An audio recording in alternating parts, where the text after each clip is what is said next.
عليكم ورحمة الله. الحمد لله رب العالمين والصلاة والسلام على أشرف المرسلين وعلى آله وصحبه وسلم. റജബ് ഷഹറുള്ള റജബ് അള്ളാഹുവിൻ്റെ മാസമാണ് എന്നാണ് സയ്യിദുന റസൂൽ കരീം സല്ലല്ലാഹു അലൈഹി വസല്ലമ തങ്ങൾ പറഞ്ഞിട്ടുള്ളത്. പുണ്യമായി റജബ് തീരാറായിരിക്കുന്നതായ അവസ്ഥയിലാണ് നാം നിലനിൽക്കുന്നത്. അതുകൊണ്ട് നാം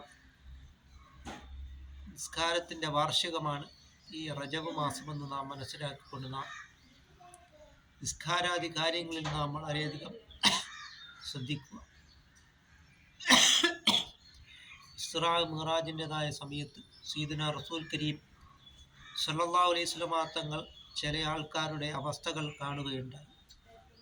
അവർ വലിയ പാറക്കല്ല് തലയിൽ ഇടിച്ച് പൊട്ടിക്കുന്നതായ ഒരവസ്ഥയാണ്. ആ പാറക്കല്ലെടുത്ത് ഇങ്ങനെ തലയിൽ ഇടിച്ച് പൊട്ടിക്കുന്നു. പിന്നീട് വീണ്ടും ആ തല പൂർവസ്ഥിതിയിൽ വരികയും വീണ്ടും ഇങ്ങനെ അടിച്ചു പൊട്ടിക്കുന്നതായ ഒരു അവസ്ഥയാണ്. അപ്പോൾ റസൂൽ കരീം സല്ലല്ലാഹു അലൈഹി വസല്ലമ തങ്ങളോട് ചോദിക്കുകയുണ്ടായി, ഇവർ ആരാണ് എന്ന്. അതായത് അവർ നിസ്കാരത്തെ ഒരു ഭാരമായി കാണുന്നവരാണ്. നിസ്കരിക്കുന്ന കാര്യങ്ങളിൽ അവർ വളരെയധികം ഒരു ഭാരമായി കാണുന്നതായ ഒരു കൂട്ടരാണ് ഇങ്ങനെ ചെയ്യുന്നതെന്നാണ് പുണ്യനബി സല്ലല്ലാഹു അലൈഹി വസല്ലമ തങ്ങൾ പറഞ്ഞിട്ടുള്ളത്. അതുകൊണ്ട് നാം നിസ്കാരാദി കാര്യങ്ങളിൽ നാം വളരെയധികം ശ്രദ്ധിക്കുക. വിശുദ്ധ ഇസ്ലാമിൽ ഏറ്റവും അഫ്ളലായിട്ടുള്ള ഒരു കാര്യമാണ് സ്വലാത്തു ലി അവ്വലി വക്തിഹാ, നിസ്കാരം അതിൻ്റെ ആദ്യ വക്തിൽ തന്നെ നിസ്കരിക്കുക എന്നുള്ളത് എന്നാണ് പുണ്യനബി സല്ലല്ലാഹു അലൈഹി വസല്ലമ തങ്ങൾ പറഞ്ഞിട്ടുണ്ട്.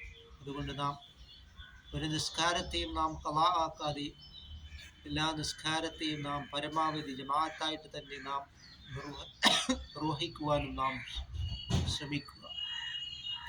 നിസ്കാരത്തിൻ്റെ വാർഷികമാണ് ഈ റജബ് മാസമെന്ന് നാം മനസ്സിലാക്കിക്കൊണ്ട് നാം അള്ളാഹുവിലേക്ക് നാം മടങ്ങുകയും 5 നേരം നിസ്കാരങ്ങളെയും നാം ജമാഅത്തായിട്ട് നിർവഹിക്കുവാനും ഒരു നിസ്കാരത്തെയും നാം ഖളാ ആക്കാതിരിക്കുകയും ചെയ്യുക. വിശുദ്ധ ഇസ്ലാമിൽ നിസ്കരിക്കാത്തവന് യാതൊരു സ്ഥാനവുമില്ല. പട്ടിയേക്കാളും പന്നിയേക്കാളും അതി നികൃഷ്ടമായിട്ടുള്ള സ്ഥാനമാണ് എന്ന് നാം മനസ്സിലാക്കിക്കൊണ്ട് നാം നിസ്കാരത്തെ നാം യഥാവിധി അനുഷ്ഠിക്കുക. അല്ലാഹു തആല നമ്മളെല്ലാ സൽക്കർമ്മങ്ങളും അല്ലാഹു തആല കബൂലാക്കുകയും ഈ വീഡിയോ എഡിറ്റ് ചെയ്യുന്നവർക്ക് അല്ലാഹു തആല അർഹമായ പ്രതിഫലം നൽകി അനുഗ്രഹിക്കുകയും ചെയ്യുമാറാകട്ടെ.